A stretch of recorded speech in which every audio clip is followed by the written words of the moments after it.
পুরো প্রসেস জুড়ে মানে আপনার একদম শুরু থেকে শেষ পর্যন্ত আপনি আমাদের কোন কোন সার্ভিসগুলো নিয়ে?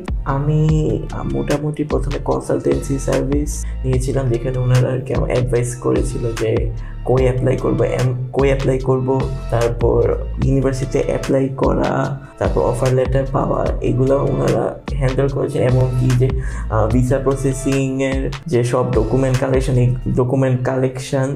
ডকুমেন্ট যে লজিস্টিক্সও ওনারা হ্যান্ডেল করেছেন। আমাদের যে ভিসাটা আর কি ইন্ডিয়াতে পাঠানো আবার ফেরত নেওয়া সবই ওনারা হ্যান্ডেল মোটামুটি করেছেন। এমনকি মোটামুটি পুরা ভিসা প্রসেসিংয়ের যে প্রসেস, ওই অ্যাপ্লিকেশান, তারপর অফার লেটার নেওয়া, তারপর ভিসা প্রসেসিংয়ের যে ফর্ম সাবমিট করা, বিএসএম ফর্ম সাবমিট, তারপর এই আমার এসওপিতেও ওনারা হেল্প করেছেন। রাইটিংসের পার্টটা তো এসওপিতেও ওনারা হেল্প করেছেন। তারপর আমাদের সব ডকুমেন্টেশন সাবমিশন এগুলো সব ওনারা করেছেন। এমনকি আমার ভিসা মানে আমার সব ডকুমেন্ট ইন্ডিয়াতে নেওয়া এবং আনা ওনারা সব করেছে, মানে পুরা প্রসেসিং।